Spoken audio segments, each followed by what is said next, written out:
आखिरत, यौमुल क़ियामा, तख़वीफ़ उख़रवी का जो मज़मून सूरतुज़ ज़िलज़ाल में है बयान करता हूँ। आप हज़रात सुनिए कुरान क्या कहता है। परवरदिगार आलम जल्ल शानहू ने कुरान करीम के 30वें पारे में सूरतुज़ ज़िलज़ाल में साफ साफ ऐलान फरमाया, इज़ा ज़ुल्ज़िलतिल अर्ज़ु ज़िलज़ालहा। अजीब लफ्ज़ है चकनी वालों, जब हिलाया जाएगा जमीन को, ज़िलज़ालहा, इसका हिलाया जाना एक बार में पूरी की पूरी तह तक नीचे तक इसको हिला दिया जाएगा। सिर्फ हिलाया जाना नहीं कहा, क्योंकि हिलती तो आजकल भी है। कभी कहते हैं हैदराबाद में ज़लज़ला आया, कभी कहते हैं अहमदाबाद में ज़लज़ला आया, कभी कहते हैं मुंबई महाराष्ट्र में ज़लज़ला आया, कभी कहते हैं चेन्नई मद्रास में ज़लज़ला आया, कभी कहते हैं कर्नाटक बेंगलोर में ज़लज़ला आया, कभी कहते हैं चीन और नेपाल में ज़लज़ला आया, कभी कहते हैं जापान में ज़लज़ला आया, कभी कहते हैं मलेशिया में ज़लज़ला आया। ये ज़लज़ले मुराद नहीं है, बल्कि मफ़ऊल मुतलक को मुज़ाफ करके बयान किया, ज़मीर की तरफ इशारा किया। फरमाया इज़ा ज़ुल्ज़िलतिल अर्ज़ु ज़िलज़ालहा, जब जमीन को झंझोड़ दिया जाएगा, जुम्बश दी जाएगी, जोरदार झटका दिया जाएगा, जोरदार हरकत दी जाएगी। ज़िलज़ालहा, इसका झंझोड़ देना, पूरी जमीन हिला के रख दी जाएगी। कैसे हिलेगी? अल्लाहु अकबर, जब हिलेगी सारी कायनात हैरान रह जाएगी।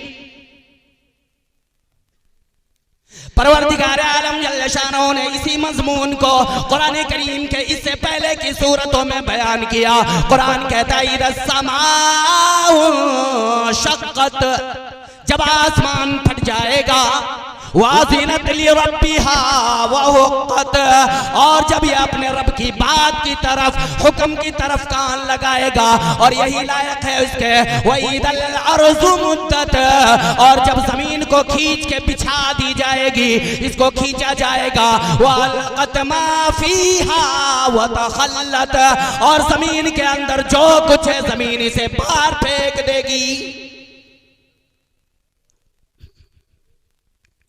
कुरान करीम है दूसरी जगह जोरदार अल्फाज में तुम्हें ऐलान करके कहता है, 17वां पारा है, सूरतुल हज है। फरमाया ये ज़लज़ला ऐसा वैसा ज़लज़ला तो नहीं होगा, ये इतना दहशतनाक ज़लज़ला होगा, इतना अहम ज़लज़ला होगा, इतना शदीद ज़लज़ला होगा। कुरान करीम है 17वां पारा है, सूरतुल हज है। परवरदिगार आलम जल्ल शानहू ने फरमाया या अय्युहन नास, ओ लोगो इत्तकू रब्बकुम, डरो अपने परवरदिगार से। इन्ना ज़लज़लतस साअती शैउन अज़ीम, इधर फरमाया हिलाया जाएगा, और अभी बताया जा रहा है इसका हिलना कोई मामूली तो नहीं होगा। इन्ना ज़लज़लतस साअती शैउन अज़ीम, बेशक क़यामत का ज़लज़ला बहुत बड़ी चीज है। आज मुसलमानों को ये कहानी मालूम होता है, किस्सा मालूम होता है, इधर से सुनते हो इधर से निकाल देते हो। खुदा की कसम मैं कभी कभी कहा करता हूँ, अपनी अमीरी पे घमंड ना किया करो, अपने ताकतों पे घमंड ना किया करो। ना मालूम कैसे कैसे अमीरों को परवरदिगार ने इसी खाक में मिला दिया। मेरे जुमले हैं, परवरदिगार की जात वो जात है, कभी किसी फकीर को तख्ते शहंशाह पे बैठा देता है, तो कभी किसी अमीर का कान पकड़ कर कटोरा लेकर गलियों में भीख मंगवा देता है। हाँ, इदा क़ज़ा अमरन फ़इन्नमा यक़ूलु लहू कुन फ़यकून, वो उसकी जात है, जब किसी काम को करने पर आता है कहता हो जाओ, हो जाया करता है। जिंदा मिसाल आपके सामने, परवरदिगार आलम जल्ल शानहू ने थोड़ा सा अज़ाब का हवा चलाया। जिंदा मिसाल यूट्यूब के जरिए, सोशल मीडिया के जरिए, अखबारों के जरिए आपने सुना होगा, पढ़ा होगा। परवरदिगार आलम जल्ल शानहू ने थोड़ा सा अज़ाब का हवा चलाया। खुदा की कसम दुनिया में कहलाने वाला मुल्क अमेरिका सारे जहान का हाकिम कहलाया फिरता है। थोड़ा सा अज़ाब अल्लाह तबारक व तआला ने चलाया, घुटने पे अमेरिका जैसे देश को ला के खड़ा कर दिया। थोड़ा सा पानी को मोहताज हो गए, वो ज़ात है। अब परवरदिगार आलम जल्ल शानहू से सवाल करो, इन्न ज़ल्ज़लतस साअति शैउन अज़ीम, या अल्लाह ये बेशक कयामत जो है वो बहुत बड़ी चीज है, होगा क्या उस दिन, क्या होगा, कैसा मंजर होगा, क्या हाल बनेगा। तो परवरदिगार आलम जल्ल शानहू ने तुम्हें कुरान करीम के जरिए जवाब दिया, फरमाया यौम तरौनहा, ओ लोगो जिस दिन तुम इस ज़लज़ले को देखोगे तो तज़हलु कुल्लु मुर्ज़िअतिन अम्मा अर्ज़अत, हर दूध पिलाने वाली औरत, हर दूध पिलाने वाली माँ, हर दूध पिलाने वाली औरत मदा अपने दूध पीते बच्चे को जमीन पे पटक के भाग जाएगी, अपने दूध पीते बच्चे से बेखबर और गाफिल हो जाएगी। हालांकि जो मर्जी हो जाए, माँ अपने बड़े बेटे को तो छोड़ देती है, लेकिन अपने दूध पीते बच्चे को कभी भी किसी भी हौलनाकी में नहीं छोड़ती। लेकिन कुरान कहता है ये ज़लज़ला ऐसा होगा, हर दूध पिलाने वाली माँ अपने दूध पीते बच्चे से बेखबर हो जाएगी। कौन सी औरत? वो औरत जो अपने बच्चे से इतनी मोहब्बत करती है, इतनी मोहब्बत करती है कि कोई अगर उसके बच्चे की तरफ आंख उठा करके देख ले, खुदा की कसम उसका जी चाहता है उसका मुंह नोच लूं, इतनी मोहब्बत करने वाली माँ। अगर तुम्हें ऐसे भी पता नहीं चलता, एक नमूना देता हूं कि वालिदैन या वालिदा अपनी औलाद से कितनी मोहब्बत करते हैं। हजरत मालिक बिन दीनार रहमतुल्लाह अलैह का नाम सबों ने सुना होगा। हजरत मालिक बिन दीनार रहमतुल्लाह अलैह बैतुल्लाह के सामने बैठे हुए हैं, आखिरी दिन है, कल हो के अपने मुल्क अपने देश को वापस आना है, फजर का वक्त है, तहज्जुद का वक्त है। फरमाया दो फरिश्ते आ गए और एक फरिश्ता सवाल करने लगा, ये बताओ इस साल कितने हाजी हज करने के लिए आए? दूसरे फरिश्ते ने जवाब दिया 4 लाख हाजी आए। फिर पहले फरिश्ते ने सवाल किया, बताओ तो सही क्या सब 4 लाख लोगों का हज कबूल हो गया? फिर वो दूसरा फरिश्ता कहता नहीं नहीं, 4 लाख लोगों में से सबका हज कबूल हुआ, बस एक का हज उसके मुंह पे मार दिया गया। हजरत मालिक बिन दीनार रहमतुल्लाह अलैह सजदे में सर रख के रोने लगे, या इलाही या तो उसका नाम बता दे, या कहीं वो बदबख्त इंसान मैं तो नहीं कि मेरा हज कबूल नहीं हुआ। या अल्लाह जब तक तू उसका नाम नहीं बताएगा मालिक बिन दीनार यहां से हिलेगा नहीं। खुदा की कसम रिवायत में लिखा हुआ है, मालिक बिन दीनार रहमतुल्लाह अलैह सजदे में पड़े रहे, अल्लाह की इबादत में अल्लाह के हम्दो सना करते रहे, न खाया न पिया न सोया। शाम का वक्त है, आंखें सूजी हुई है, फूली हुई है। शागिर्द ने मुरीद ने पूछा क्या हुआ, क्या बनी? कहा कुछ नहीं है। फिर वही पहर वही वक्त तहज्जुद का वक्त आ गया, फिर 2 फरिश्ते आ गए। एक ने सवाल किया कितने हाजी आए? कहा 4 लाख। फिर कहा सबके हज कबूल हो गए? कहा नहीं, एक का हज उसके मुंह पे मार दिया गया। मालिक बिन दीनार रहमतुल्लाह अलैह ने कहा ओ अल्लाह की मखलूक, ओ अल्लाह के बंदे, ओ अल्लाह के नूरी फरिश्ते बता तो सही है वो कौन है जिसका हज कबूल नहीं हुआ, जिसका हज उसके मुंह पे मार दिया गया? मुझे बता, कहीं मैं वो तो नहीं। कहा मालिक बिन दीनार वो आप नहीं हो, लेकिन फिर भी मैं नाम जानना चाहता हूँ, चेहरा देखना चाहता हूँ। फरिश्ते ने मालिक बिन दीनार रहमतुल्लाह अलैह से फरमाया कि वो आदमी वो है, उसका नाम अब्दुर्रहमान बिन सिरान है, ईरान का रहने वाला है, सफेद दाढ़ी है, रुमाल पीछे रखा हुआ है, और उसकी निशानी ये है कि वो जब तहज्जुद का वक्त होगा उस गेट से आएगा और कहेगा लब्बैक अल्लाहुम्मा लब्बैक। बैतुल्लाह से आवाज आएगी ला लब्बैक, जा जा तेरा हज कोई कबूल नहीं। हजरत मालिक बिन दीनार रहमतुल्लाह अलैह इंतजार करने लगे, देखो तो सही अब आया है। अब्दुर्रहमान बिन सिरान उस गेट से दाखिल हुआ है, आवाज लगाता है लब्बैक अल्लाहुम्मा लब्बैक, आवाज आती है ला लब्बैक। हजरत मालिक बिन दीनार रहमतुल्लाह अलैह ने कांधे पे हाथ रखा है अब्दुर्रहमान बिन सिरान के। आवाज तूने सुनी? कहाँ? हाँ सुना हूं। आज तुम सुन रहे हो, मैं पिछले 8 साल से यही लफ्ज सुनता आ रहा हूं, फिर चला जा। तो अब्दुर्रहमान बिन सिरान मालिक बिन दीनार रहमतुल्लाह अलैह से कहता है कि चल वो दर तू बता दे, कहाँ जाऊं? इसके अलावा कोई है कबूल करने वाला तो बता। तो हजरत मालिक बिन दीनार रहमतुल्लाह अलैह फरमाते फिर कब तक रहेगा? अब्दुर्रहमान बिन सिरान कहता है कि जब तक कबूल ना हो जाए तब तक रहूंगा। मालिक बिन दीनार रहमतुल्लाह अलैह तहज्जुद की नमाज पढ़ी है, फजर का नमाज का वक्त हुआ है, फजर की नमाज से फारिग होकर फरमाया बता तो सही आखिर क्या वजह है कि तेरे हज कबूल नहीं हुए? क्या बात है, क्यों कबूल नहीं किए जा रहे? खुदा की कसम अगर सीने में ईमान हो, वालिदैन से मोहब्बत करने वाले लोग अगर बैठे हो, आशिक रसूल बैठे हो, खुदा की कसम तड़प जाओगे। परवरदिगार आलम जल्ल शानो के लाडले नबी के लाडले गुलाम मालिक बिन दीनार रहमतुल्लाह अलैह फजर की नमाज के बाद सवाल करते हो अब्दुर्रहमान क्या हुआ, क्या बनी, क्या वजह हुई जो तेरे हज कबूल नहीं किए जाते? कहता है मैं तुम्हें क्या बताऊं, किस मुंह से बताऊं? बता तो सही क्या बात है तेरे हज कबूल नहीं किए जा रहे हैं? अब्दुर्रहमान बिन सिरान ने जुमले कहा ओ मालिक बिन दीनार रहमतुल्लाह अलैह मैं वो बदबख्त आदमी हूं जिसने अपने हाथ से अपने मां के गाल पे थप्पड़ मारा था। मालिक बिन दीनार रहमतुल्लाह अलैह दूर भागने लगे, आवाज देता हो मालिक कहाँ चले हो, किधर जा रहे हो? कहने लगे मैं तुझसे दूर होता हूँ इसलिए कि अल्लाह का अजाब जो तुझ पे बरस रहा है कहीं उसके छींटे में मैं भी गिरफ्तार ना हो जाऊं।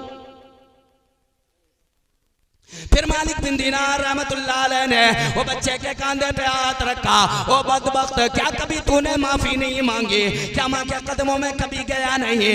मालिक बिन दीनार रहमतुल्लाह अलैह के सवाल को सुन के कहता है अंधाड़े मार कर रोने लगता है, कहता है मेरा जी तो चाहता है बार बार मां के कदमों में जाने का, माफी मांगने का, लेकिन ये दिल इजाजत नहीं देता, कौन सा चेहरा लेकर मां के पास जाऊं?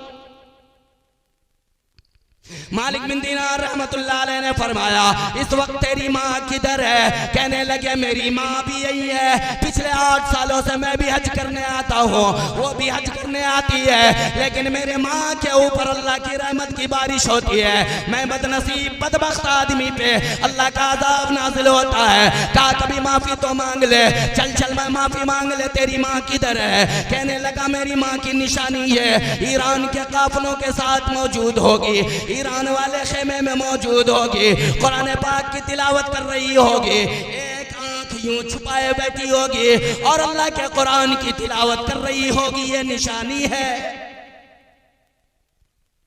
हजरत मालिक बिन दीनार रहमतुल्लाह अलैह ईरानी खेमे में चले गए, देखा एक औरत बूढ़ी माँ की बड़ी प्यारी कुरान करीम के तिलावत की आवाज आ रही है, चले गए वहां जाकर देखा एक बूढ़ी माँ अपने आँख को चेहरे से, अपने आँख को चादर से छुपा कर बैठी हुई कुरान की तिलावत करती है। मालिक बिन दीनार ने आवाज दी ओ अब्दुर्रहमान बिन सिरान की अम्मा, उधर जैसे ही कान में आवाज पड़ती है फौरन अपने आंखों पे हाथ डालती है, कहती है ओ अब्दुर्रहमान का नाम ना ले, जब भी उसका नाम आता है मेरी आंखों में दर्द होने लगता है।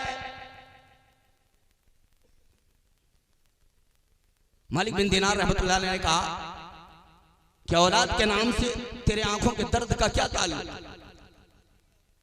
मालिक बिन दीनार रहमतुल्लाह अलैह ने सवाल किया, दिल से आवाज आई, अब्दुर्रहमान बिन सिरान की अम्मा कहती है औलाद के नाम से कोई तकलीफ नहीं, लेकिन उसने जो हरकत की उसकी वजह से तकलीफ है। मैं वो बदनसीब माँ हूँ जिसके गाल पे औलाद के तमाचे पड़े हैं।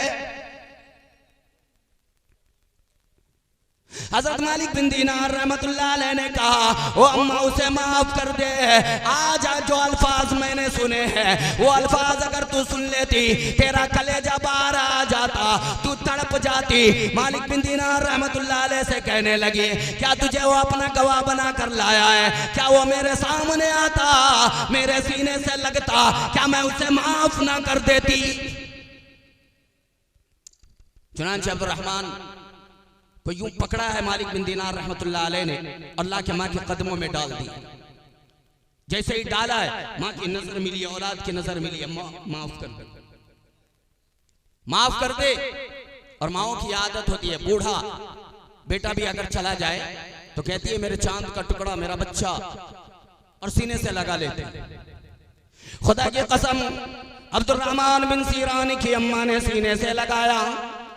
माँ माफ कर कर के रो रही है, औलाद माफी मांग मांग के रो रहा है। मालिक बिन दीनार रहमतुल्लाह अलैह पास खड़े हुए हैं। खुदा की कसम, उधर माँ माफ करती जा रही है, बेटा माफी मांगता जा रहा है, दोनों रोते जा रहे हैं, आंसुओं का सैलाब बहता हुआ जा रहा है। उधर उसने अपनी आंखें पकड़ ली, आंखें पकड़ कर रोने लगी, कहने लगी मेरे आंखों में तकलीफ हो गई। मालिक बिन दीनार रहमतुल्लाह अलैह ने उनकी चादर को आंख से हटाया, देखा एक आंख नहीं। जब वो चादर हटी है तो माँ आवाज देती है, कहती ओ मालिक बिन दीनार, अब्दुर्रहमान बिन सीरान ने जिस दिन मुझे थप्पड़ मारा, इतना जोर से थप्पड़ मारा, एक आंख बाहर निकल के आ गई थी। एक आंख बाहर निकल के आ गई हुई है। फिर भी वो माँ अपने औलाद को माफ कर कर के रो रही है। औलाद माफी मांग मांग के रो रहा है। रोते रोते माँ अपने बच्चे को सीने से लगाए हुए जाती है, देखती है एक बाजू है, दूसरे बाजू की तरफ जब हाथ पहुंचता है, देखा कि एक हाथ मौजूद नहीं, चीख मारती है ओ मेरे बेटे अब्दुर्रहमान, मैं जब तुझे कोख से गोद में लाई थी तेरे दोनों हाथ सलामत थे, आज एक बाजू किधर है? कहने लगा अम्मी जान, जिस दिन तुझे थप्पड़ मारा था उसी दिन खंजर के नीचे अपने हाथ को काट के फेंक दिया। इधर माँ माफ कर कर के रो रही है, औलाद माफी मांग मांग के रो रहा है। खुदा की कसम, अल्लाह की तरफ से आवाज आई, ओ अब्दुर्रहमान, तेरी माँ ने तुझे माफ कर दिया, जा आज का भी हज कबूल करता हो और पिछले 8 सालों के भी हज कबूल करता हो। मैं यही बताना चाहता हूँ दोस्तों, खुदा की कसम, रब्बे जुल जलाल की कसम, वो क़यामत का मंजर कितना खौफनाक होगा। इधर आंख बाहर आ जाती है एक थप्पड़ में, ऐसी औलाद से भी इतनी प्यार इतनी मोहब्बत के माफ कर देती है। लेकिन क़यामत का ज़ल्ज़ला इतना होगा, यौम तरौनहा तज़हलु कुल्लु मुर्दिअतिन अम्मा अर्ज़अत, फरमाया इतना खतरनाक मंजर होगा, दूध पीने वाली पिलाने वाली माँ अपने दूध पीते बच्चे को से बेखबर हो जाएगी। कितना हौलनाक मंजर हो, जरा अंदाजा लगाएं आप जरा सोचे, आप उस रसूल की उम्मत है, इतनी मोहब्बत करने वाली माँ भी अपने बच्चे से बेखबर हो जाएगी। आगे भी इरशाद फरमाया परवरदिगार आलम जल्ल शानहू ने, फरमाया वतज़उ कुल्लु ज़ाति हम्लिन हम्लहा, फरमाया एक तरफ वो माँ दूध पिलाने वाली माँ अपने बच्चे से बेखबर हो जाएगी। अगर दूध पिलाने वाली माँ ना हो, दूध पीता बच्चा ना हो, अगर किसी के पेट में बच्चा हो, अगर औरत हामला होती है वो बहुत एहतियात करती है, हमल ज़ाया ना हो जाए, बच्चा बर्बाद ना हो जाए। लेकिन कुरान कहता है वतज़उ कुल्लु ज़ाति हम्लिन हम्लहा, परवरदिगार आलम जल्ल शानहू ने फरमाया उस दिन इतना दर्दनाक मंजर होगा, इतना हौलनाक मंजर होगा कि दूध पीते बच्चे तो दूर की बात है, अगर कोई हामिला चीज हो तो हमल अंदर नहीं ठहरेगा, बाहर आ जाएगा। हमल अंदर नहीं ठहरेगा, बाहर आ जाएगा, चाहे वो इंसान हो चाहे वो हैवान हो। हाँ, वतज़उ कुल्लु ज़ाति हम्लिन हम्लहा। फिर परवरदिगार आलम जल्ल शानहू से सवाल किया जाए, ओ परवरदिगार, ओ रब्बे कायनात, ओ मेरे पालनहार, फिर लोगों का क्या होगा? तो कुरान कहता वतरन्नास सुकारा, तुम लोगों को देखोगे नशे में, जैसे सख्त नशावर शराब पीने वाला जिसे अपने वजूद का कुछ पता नहीं होता, सही गलत रास्ते का उसे पता नहीं होता, वो हवास बाख्ता होता है, कभी खिड़की से जा टकराता है, कभी इधर उधर चलता है, वो अपने होश हवास में नहीं होता। लेकिन कुरान कहता है वो नशे में नहीं होंगे, वमा हुम बिसुकारा, वो नशे में नहीं होंगे। या अल्लाह, जब नशे में नहीं होंगे तो नशे वाली हालत में क्यों नजर आएंगे? फरमाया वलाकिन्ना अज़ाब अल्लाहि शदीद, अल्लाह का अज़ाब सख्त होगा, अल्लाह का अज़ाब सख्त होगा। वलाकिन अज़ाब अल्लाह शदीद, इसलिए कि अल्लाह का अजाब सख्त होगा, इतना हौलनाक मंजर होगा। उसी का बयान परवरदिगार आलम जल्ल शानहू ने सूरत ज़िलज़ाल में फरमाया। और ये इतना खतरनाक मंजर, ये कोई मामूली बात तो नहीं। पहाड़ रेजा रेजा हो जाएंगे, आसमान के टुकड़े टुकड़े हो जाएंगे, जमीन एक बिछौना बन जाएगी, कोई ऊंच नीच उसमें नहीं होगा। ये कोई मामूली बात तो नहीं। उसी का बयान परवरदिगार आलम जल्ल शानहू ने सूरत ज़िलज़ाल में फरमाया। फरमाया इज़ा ज़ुलज़िलतिल अर्ज़ु ज़िलज़ालहा, या अल्लाह ये तो पहला मंजर है, फिर क्या होगा? फरमाया जो कुछ होगा उस होने वाले अहवाल में से एक हालत ये बनेगी, वअख़रजतिल अर्ज़ु अथक़ालहा, कि जमीन अपना सारा बोझ बाहर फेंक देगी। जमीन अपना सारा बोझ बाहर फेंक देगी। मुफस्सिरीन ने इसके दो कौल बयान किए। एक ये कि ये क़यामत का मंजर होगा कि जिन खजानों के पीछे हम और आप आज मर रहे हैं, वो सारे खजाने बाहर आ जाएंगे। न मालूम इसमें कितने लोग दफन हैं, पैगंबर और रसूल दफन है, बड़े बड़े उलमा, औलिया, सहाबा, तमाम के तमाम चीजें इसमें दफन है, सोने चांदी तमाम चीजें इसमें दफन है। फरमाया कि एक कौल ये कि क़यामत का मंजर होगा कि जिन खजानों के पीछे आज हम और आप मर रहे हैं, बाप बेटे का दुश्मन बना फिर रहा है, बेटा बाप का दुश्मन है, भाई भाई का दुश्मन बना फिर रहा है। खुदा की कसम ये सोने चांदी, ये तमाम हीरे जवाहरात, याकूत और मरजान सारे बाहर आ जाएंगे। फरमाया कोई उठाने वाला भी नजर नहीं आएगा। परवरदिगार आलम जल्ल शानहू के लाडले नबी, मेरे तेरे नबी, सारी कायनात के नबी, इमामुल अंबिया महबूब किबरिया हज़रत मुहम्मद रसूलुल्लाह सल्लल्लाहु तआला अलैहि वसल्लम ने इरशाद फरमाया, जब चोर आके देखेगा तो कहेगा ये वही खजाना है जिसकी वजह से मेरे हाथ कटे थे।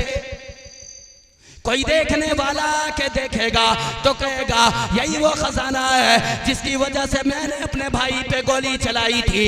क्या ये वही माल है? क्या ये वही खजाना है जिसकी वजह से मैंने अपने रिश्ते नाते तोड़ लिए थे? हाँ, ये पहला मंजर। मुफस्सिरीन का दूसरा कौल ये है कि वअख़रजतिल अर्ज़ु अथक़ालहा, कि क़यामत के दिन तमाम मुर्दे जो हैं वो जिंदा होकर के बाहर आ जाएंगे। बस ये आखिरी बात करके अपनी जगह लेता हूँ, चूंकि 20 से 25 मिनट का वक्त मिला था, शायद वो मुकम्मल हो गए, मैं अपने वक्त से ज्यादा बढ़ रहा हूँ शायद। तो मैं ये अर्ज कर रहा था कि मुफस्सिरीन का दूसरा कौल ये है कि ये मुर्दे हैं वो जिंदा होकर के बाहर आ जाएंगे। और न मालूम हजरत आदम अलैहिस्सलातु वस्सलाम से लेकर अब तक कितने लोग इसमें जा रहे हैं और कितने लोग जाएंगे क़यामत तक, वो सारे जिंदा होकर के बाहर आ जाएंगे। कुरान कहता है वनुफ़िख़ फ़िस्सूर, जिस दिन सूर में फूंका जाएगा, फ़इज़ाहुम मिनल अजदासी इला रब्बिहिम यंसिलून, यकायक लोग अपनी कब्रों से जिंदा होकर, फ़इज़ाहुम मिनल अजदासी इला रब्बिहिम यंसिलून, अपने रब की तरफ दौड़ रहे हो। क़ालू या वैलना मम बअसना मिन मरक़दिना, कुरान कहता है कि लोग जब अपनी कब्रों से उठेंगे तो ये कहते हुए उठेंगे, हाय अफसोस हमें किसने अपनी आराम गाहों से उठा दिया, जगा के उठा दिया। यह हौलनाक मंजर जब देखेंगे तो कब्र वालों को यूं लगेगा कि वही वो आराम गाह बेहतर था इस खतरनाक मंजर से। फ़इज़ाहुम मिनल अजदासी इला रब्बिहिम यंसिलून क़ालू या वैलना मम बअसना मिन मरक़दिना। कुरान सकते के बाद कहता है हादा मा वअदर रहमान, फिर कुरान कहता है कि जो तेरे रब ने बयान किया था ये वही हालत है। आगे फरमाया हादा मा वअदर रहमान व सदक़ल मुरसलून, जो रसूल ने कहा था वो सच था। फिर उस दिन बात समझ में आएगी। अल्लाह तबारक व तआला से दुआ करें कि अल्लाह